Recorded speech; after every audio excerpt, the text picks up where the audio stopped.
We live? We are. I think we're live. There was no intro. There was no intro? Let's play the intro.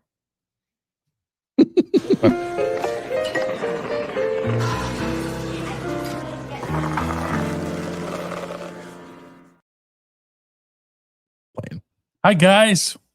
Welcome to Double Shot of Steelers. I'm Dejan Kovacevic. He's Chris Halleck. We're from DK Pittsburgh Sports. This program is brought to you by the FanDuel Sportsbook, where they are still very much in business and active. And being quoted on my morning show today, I was getting into a whole discussion on how nobody wants to bet anything positive on the 2026 Steelers since apparently they've had the worst offseason ever. Oh, yeah. Plummeted from 12th overall in the league standings to easily a bottom 10 league, or easily a bottom 10 team in the National Football League, according to most bettors, and but for that matter, just people who are prognosticators and predictors and that sort of thing. Yeah, I like FanDuel a lot. I'm gonna pull up my FanDuel Sportsbook. Actually, I was sorry. I thought we were having a sound issue because I saw some things here. So, you did? I did. Some people were saying something about the audio and everything. So I'm trying to communicate. We're off to a hot start right now. Oh, really? We can start the whole show again. No, we're not. We're not doing that. No. I don't mean like restart. I mean like, okay, first off, let's just do this. Microphone's all right, everybody? We need your help here. Let's get these show comments on stage. Boy, are we a mess today. We are a mess. Now, let's make them get off to a good start enough so that they can be read. All right, audio is fine. Mine's good, says everybody's Dave. saying all good. All right, cool. All right. I did see some things because it was like the normal echo stuff, and we're done. Yeah, or I don't know. All right, so watch this now, like magic. Ready? Everybody with me? Okay, hang on. Do this. Show comments on stage. Hang on. Media assets. All right, ready? Totally new. Here we go. New show.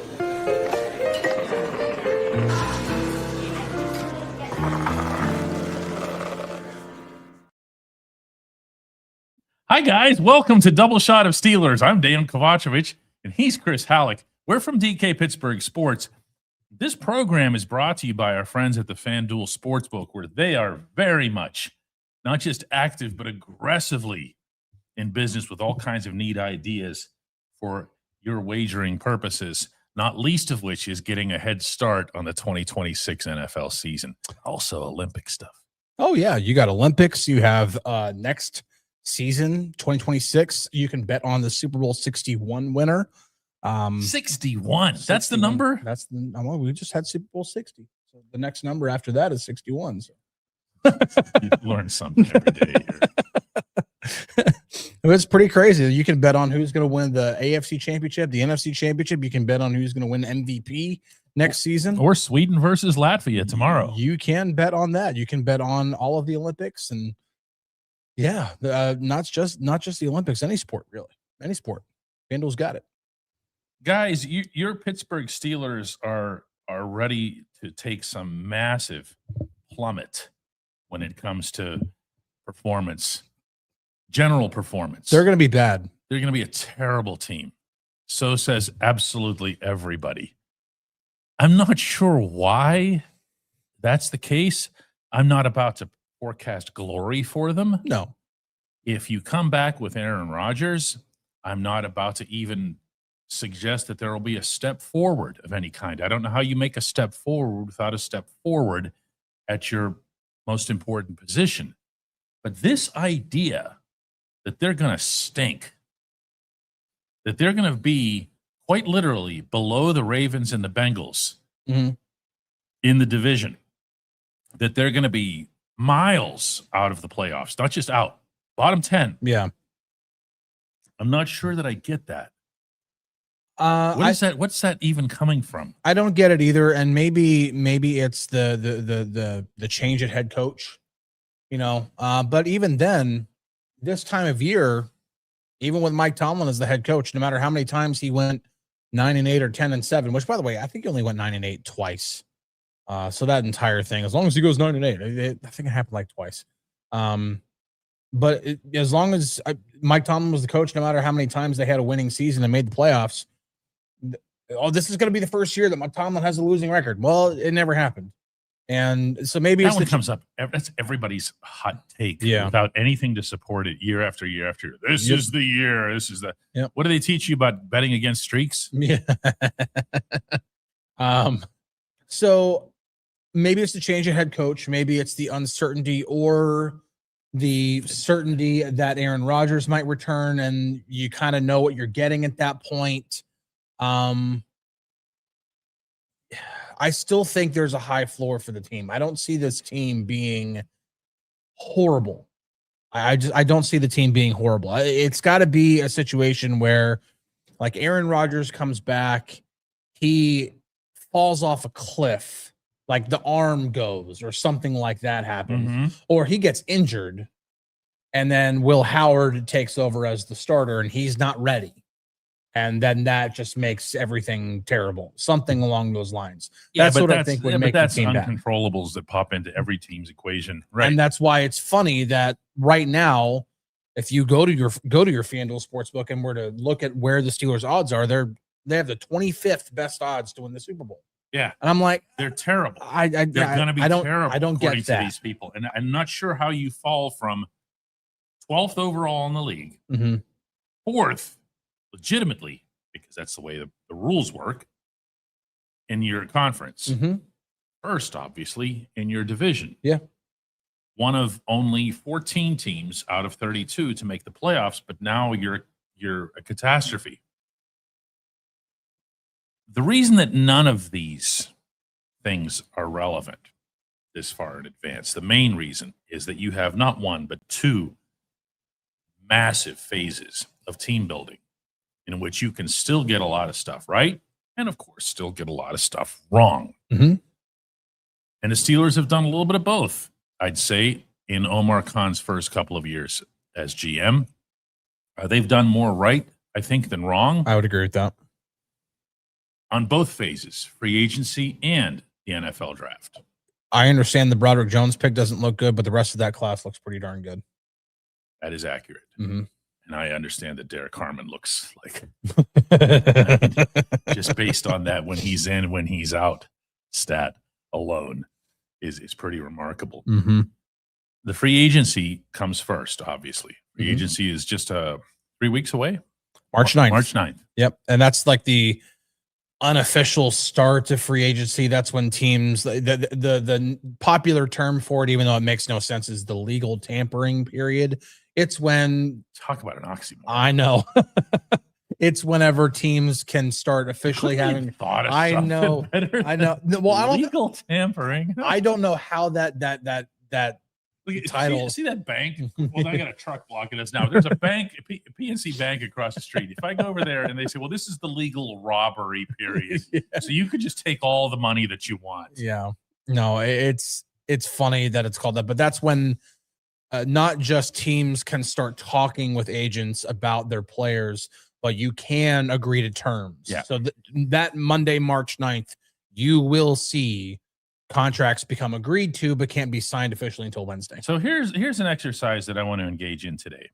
And this is just fun. This is this time of year. Yeah. But we're getting closer to free agency. We're going to go through some of the top free agents in the coming class, some of whom probably won't end up being free agents. For example, Daniel Jones. Good chance he gets re-signed by Indy. I really think he's going to end up staying with the Colts. That guy's had enough bouncing around in his career. He found himself a home. He was nothing short of inspirational. I thought through the first half of the season, and then the Colts just went very good when he was out. Yeah. Okay. So your main guys in your free agency class, the guys at the very top, are people who likely would not catch the Steelers' interest for several reasons. So I'm going to go through some of these names. Jones is one. George Pickens is another. They're not bringing him back. They're not bringing back George Pickens. You can complain all you want about it. They don't want him. Nope. By the way, guess who else wouldn't want him? in this scenario where he's allowed to go to the open market? That's right, the team that just employed him. Yeah, I mean, now granted, they could franchise tag him. They could franchise tag him and make the whole thing moot. Yep. Yeah, and that's actually come up in Dallas. Yeah, that subject. It would not surprise me if he gets franchise tagged by Dallas. And you put another 1 year of pressure on him without a long-term deal. Of course. Now he can refuse and whatever else. So well, if you not for long. If you want to get into, but even when Le'Veon Bell did it, he did it like when he was franchise tagged a second time. He played under the first franchise tag. So this would be the first time that Pickens would be receiving the franchise tag. So Devin Lloyd is a ball hawking linebacker with the Jaguars. He's up there. He doesn't really. You'd have to make other moves. You'd have to get rid of Queen. Yeah. You'd have to. That's what I was getting at. Yeah. You have to either him or Peyton Wilson or something. You'd have to do something different. That's not going to happen. Trey Hendrickson, again, is a name that's out there because he can be a free agent. Mm-hmm. Now, I don't know about you. I don't think of Hendrickson as being on the wrong side of 30, but guess what? Mm-hmm. He is. Yeah. Okay.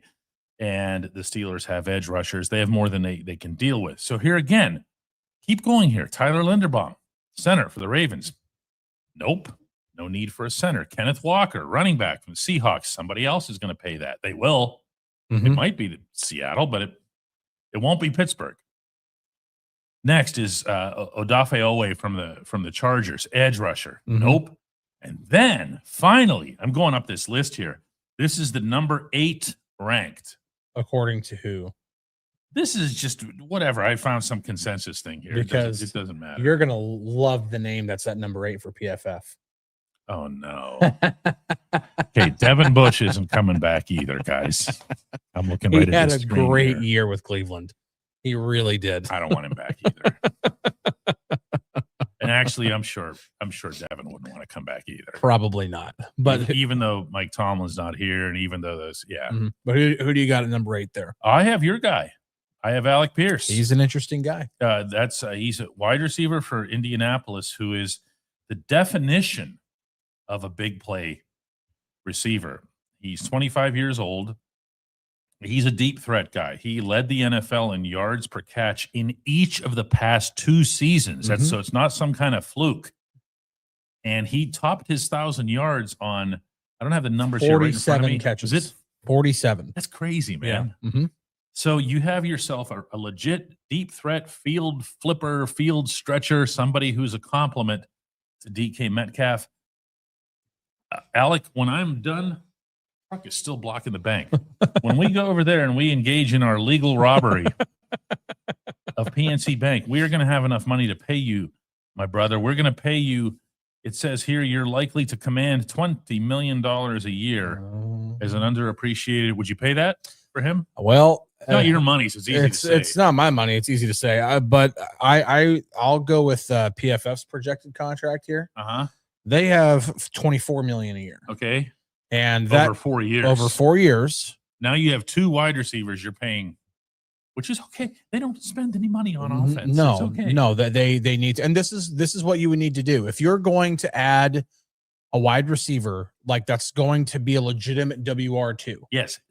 Like you're going to have to pay money. Or 2 WR1s. We don't really care. I don't know if I'd call Alec Pierce a WR1. He's, for as good as he is when it comes to the deep stuff, I don't think he's versatile enough to be your typical X receiver. Like a guy who you could, if Metcalf were to go down and you move Alec Pierce over there, you could get away with it. It's not ideal though. It's not the ideal fit. I see what you're saying. He can do certain things that he can stretch. He will scare any defense going deep. Any defense. I mean, he's proved it now for 2 years.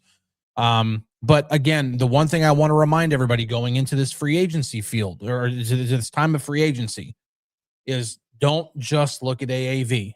Look at the guaranteed money that's being talked about. And that's the one thing I do like about the Pro Football Focus thing is that it doesn't just show a projected contract with the shows you 24 million a year.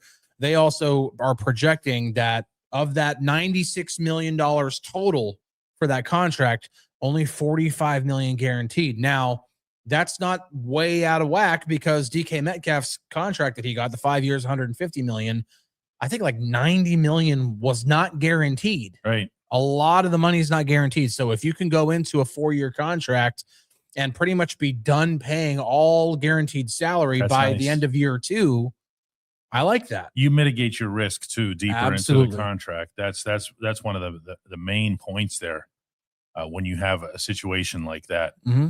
Next on this free agency list is Malik Willis. Now, I don't mean to intentionally light our live chat on fire here by just mentioning Malik.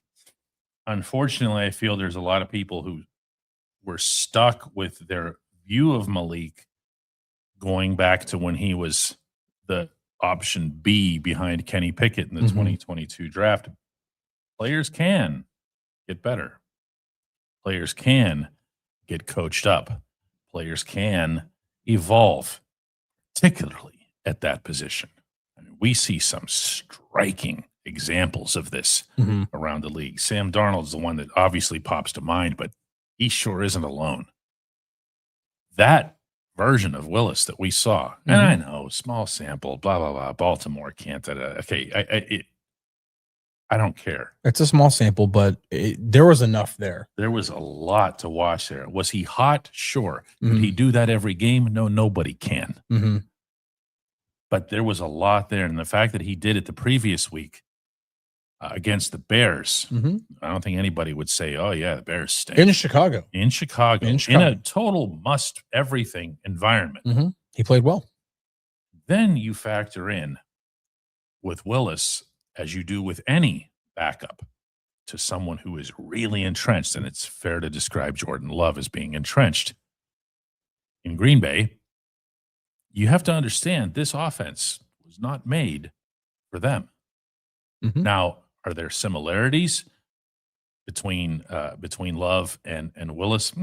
Yes, some. Willis is more of the mobile type for sure, but it's not like he was being thrown in into something that he wouldn't be able to handle. Correct. But it's still not his offense. Yeah. Remember the stuff Mason Rudolph told us about when he would come into games and when he came in the second half of the game the Steelers won this year, that the only conversation that he had with Arthur Smith and to a lesser extent with Aaron Rodgers at halftime was, which plays do you want? It wasn't Aaron Rodgers. It was Arthur Smith and Tom Arth who went up to quarterback's coach and went up to Mason at halftime and said, which plays do you want? What do you like? What do you feel? And Mason would circle just a handful of them, and a couple of those ended up being pretty nice plays for them, if you'll recall. You don't even have that. It's not your offense. Yeah, you're running somebody else's offense. Yeah, every team has that. Listen, you can't be a backup in any NFL for any NFL offense and not be able to execute the playbook. And that's why, to a certain point, every quarterback has to be able to execute. Like, you have to have a floor. Like, you have to be able to execute just about every little thing. But then there are certain things that you do better than others, and that's why every offensive coordinator or play caller, when it comes to that call sheet, always has that emergency section in case the backup quarterback ever has to come in and be like, all right, well, here are plays that I can get to where we don't have that time to go into a halftime and be like, all right, well, what plays do you like? They have to have select plays already prepared to be like, it's second downs coming up. Jordan Love just left. Malik, you're in. And here's a play that I know you like. Here you go. And so that's a good thing to have, but he hasn't had, like, not at least since Tennessee, even, I don't think, a play caller where if he's signed and he's the guy, that's what you're building the offense around. Yeah, you commit. You really, really commit. What's Willis's projected? 2 years, price? $20 million a year. So 2 years for $40 million, $30 million of it guaranteed. That's literally the Justin Fields contract with the Jets. No, it is. It's just that's actually it. Yeah. They didn't overthink that. No. They were like, oh, yeah, he's just Justin Fields, and he's Justin Fields at this stage of his career. Justin Fields at his prove-it point, and there they went. All right, so I'd like to think that when we're talking about the Steelers and free agency, we can almost move quarterback to a separate category, because you just you're going to have to pay. You're not going to like the price, by the way. But what ends up happening, if you don't re-sign Aaron Rodgers, that's the most likely scenario. want it to be. You don't want it to be, but that's the most likely scenario. I'm going to do la. Just trying to let everybody know now that that's the most likely Can't hear scenario what that you're Aaron saying, Rodgers is going to be the quarterback again in Can't hear what 26. you're saying. Rest of the top free agents. Jalen Phillips, an edge rusher from the Eagles. Nope. Breece Hall, running back. From the New York That Jets. intrigues me. No, it doesn't. Yes, it does. From the positional standpoint. Yes. How? Where are you going to put him? If you don't re-sign Kenneth Gainwell, there's no guarantee that you re-sign Kenneth Gainwell. He's a free agent. Wait, you're talking about Breece Hall now? Yes. Oh, okay. I was talking about. Oh, Jalen no. Phillips. I'm talking about Breece Hall. Okay, let's hear you on Breece Hall.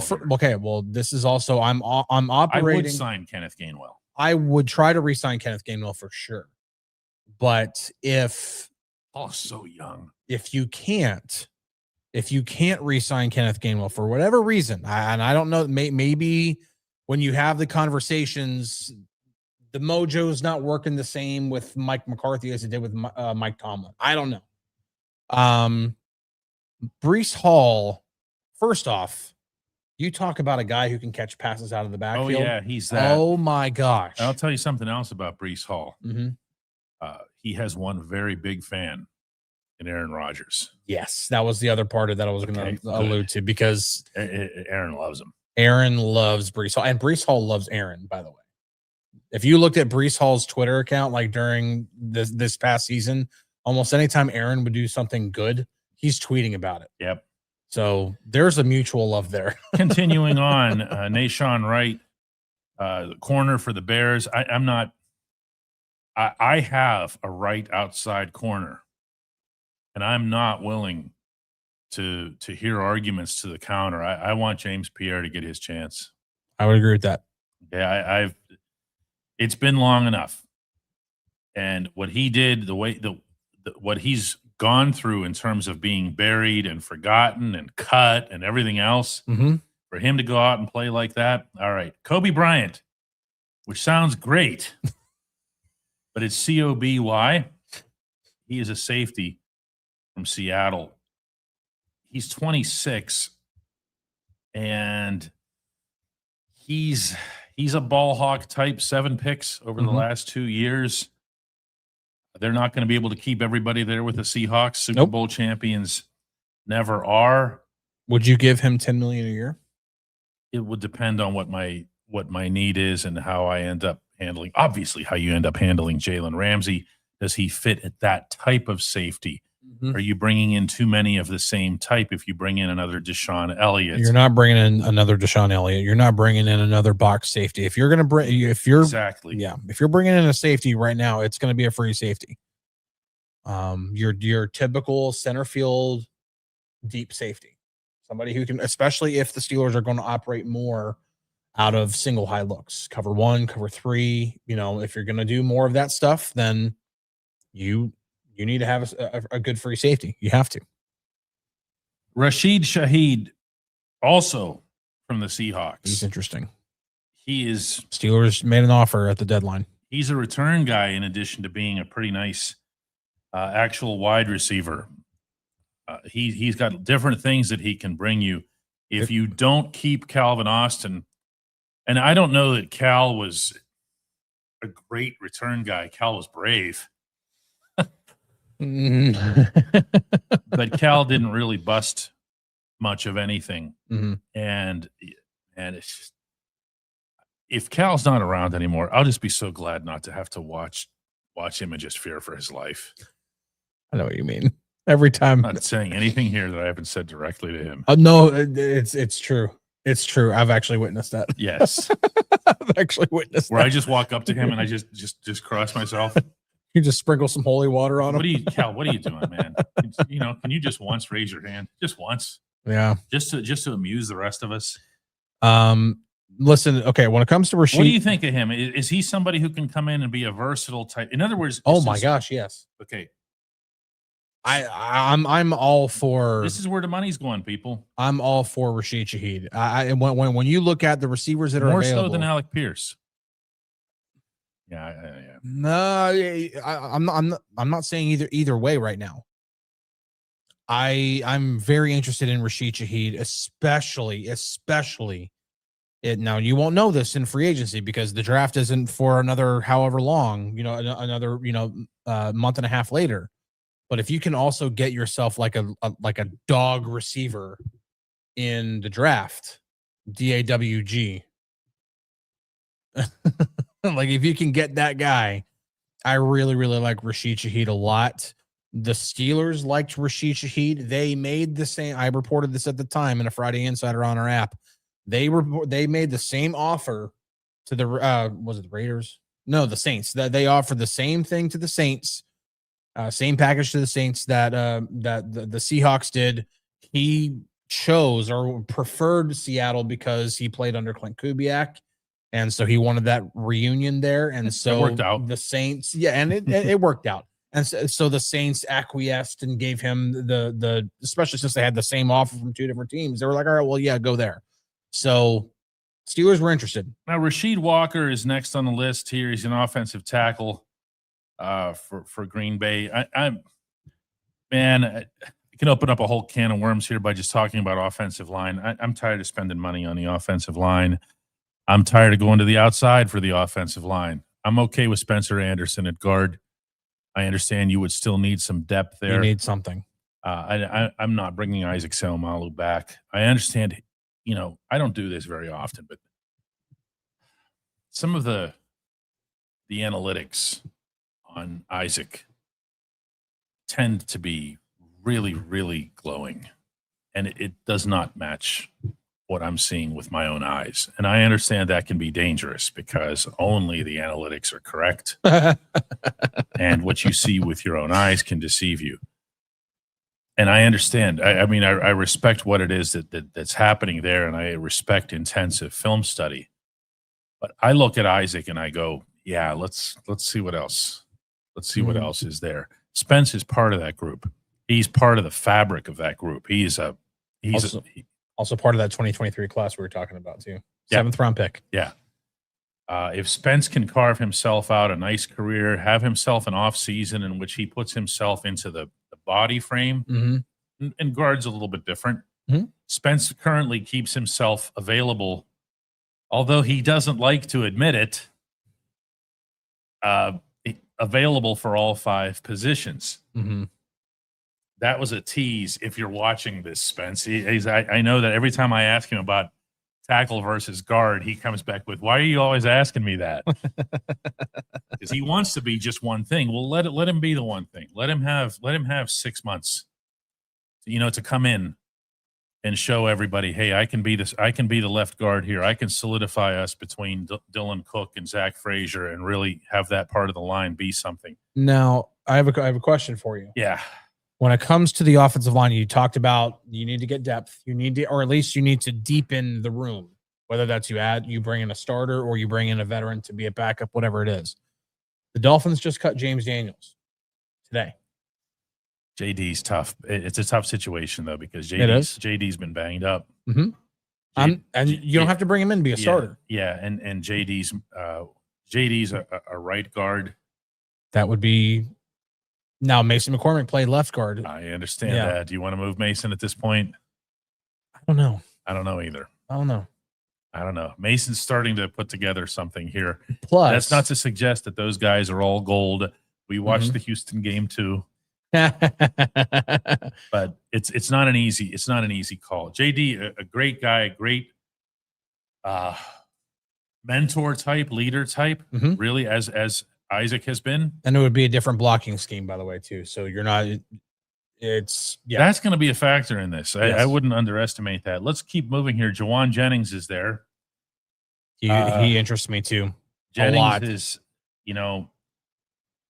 that's he could also just stay in San Francisco if the 49ers let Brandon Ayuk walk. It seems to be the common thing. Yeah. No. And stop with the Tyreek Hill stuff too. No, Ayuk, we're just no. Tyreek, no. If you're gonna bring in a head case at receiver, you might as well go get George. Yeah, you might as well. Seriously, because at least he's the best of them. So no. Jawan Jennings is really interesting, not only because he's like really reliable as a pass catcher and everything, but he's also a really good blocker. And if you're going to run out of a lot of 11 personnel, you need a receiver who can block.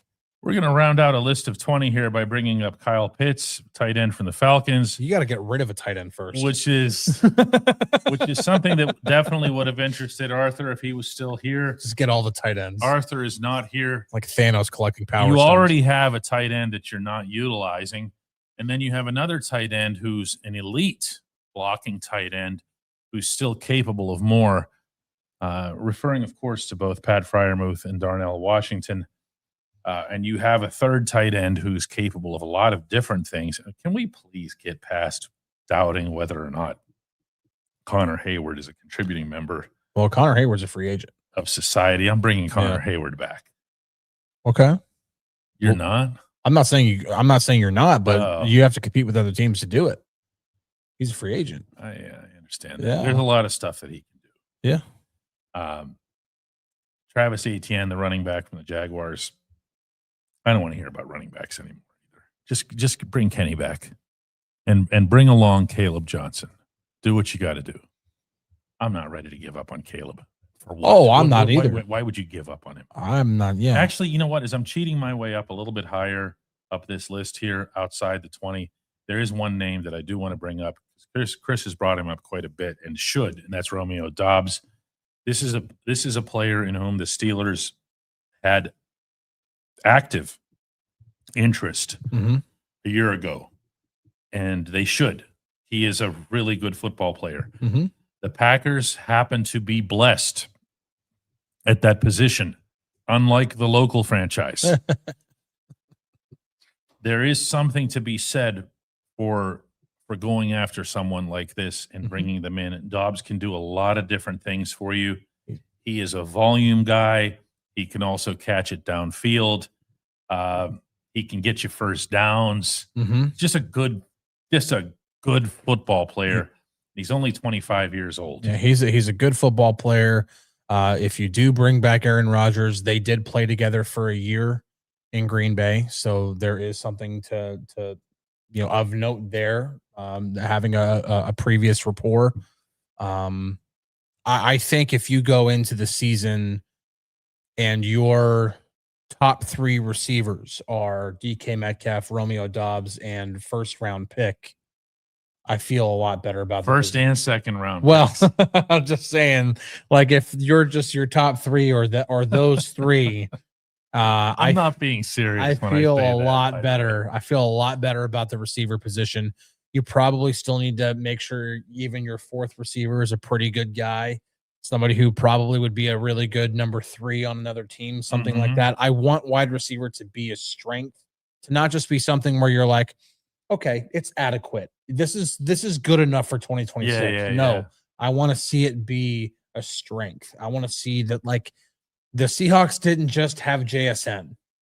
Like, they had just JSN and Cooper Kupp, but then they went out and got Rashid Shaheed.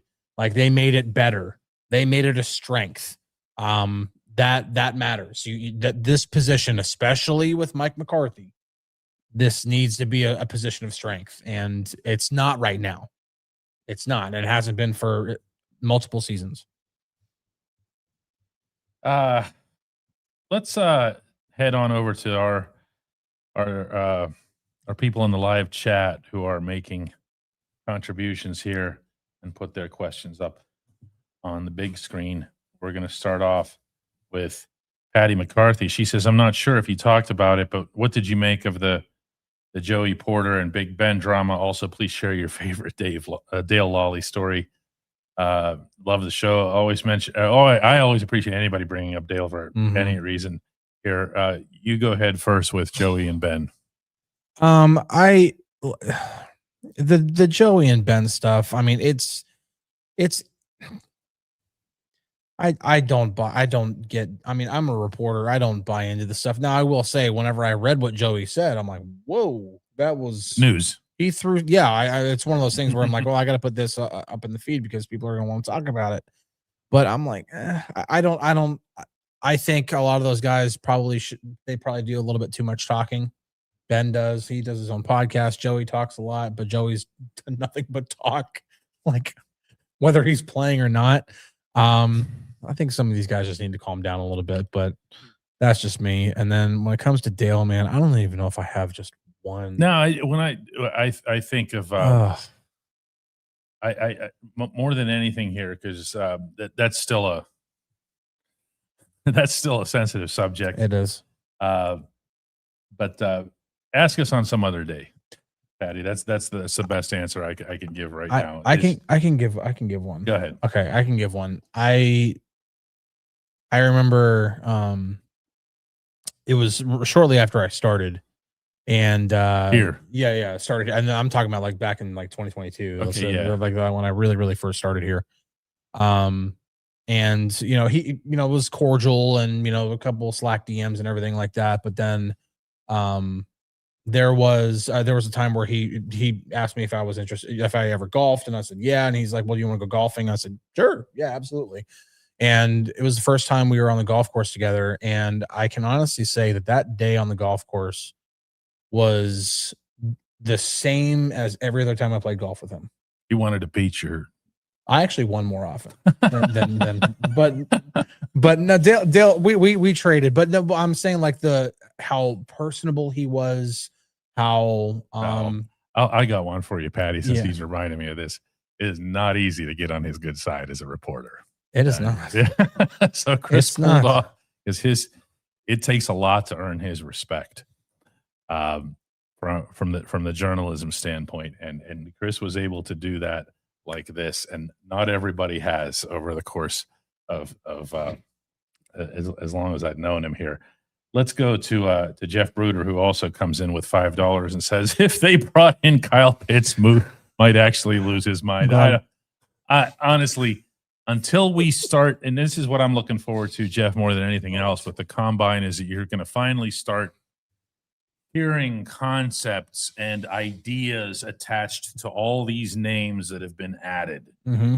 All we have so far from Mike McCarthy is an introductory happy, joy press conference, because that's all that could have been in that setting. It's time to start hearing some football observations from him, from his new coordinators, from his staff, especially the head coach and the coordinators, because that's going to tell you, it's going to give you some hints about roster makeup. Yep. You're not going to see them go back to 3 tights, and then it's just not going to happen. Ben says, what do you think is the possible positive impact of Matt Washington spending his offseason with a wide receiver guru working on route running? I'm not sure what Ben is referring to here. If he's doing something like that, I don't know. Yeah, but or Ben's being, he could also be being hypothetical. They all do it. They all work on everything. Everybody does this. Yeah. There's not something unusual about it. I have said ever since Washington's rookie year, since a member of the organization who was standing next to me at practice was observing him and said he needs to be able to land in a more, is it word active? A more football stance. Yeah. Okay, so in other words, he goes up for a ball.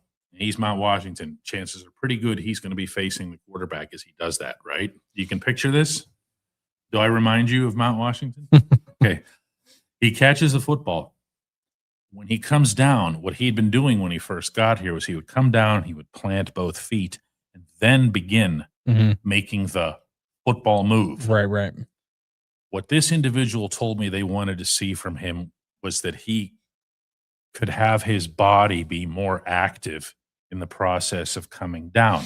Now, you can do this, Ben, in the course of about 5 billion drills, just reps, okay, over the course of a summer. And that's just, I'm giving you not some definitive thing, but just an infinitesimal example of things that players can do, including people like Darnell, to become better receivers. I think Darnell, outside of improving your technique and everything like that, especially looking at the offense that he's going to be playing in, I think I've said this before, I think he needs to lose a little bit.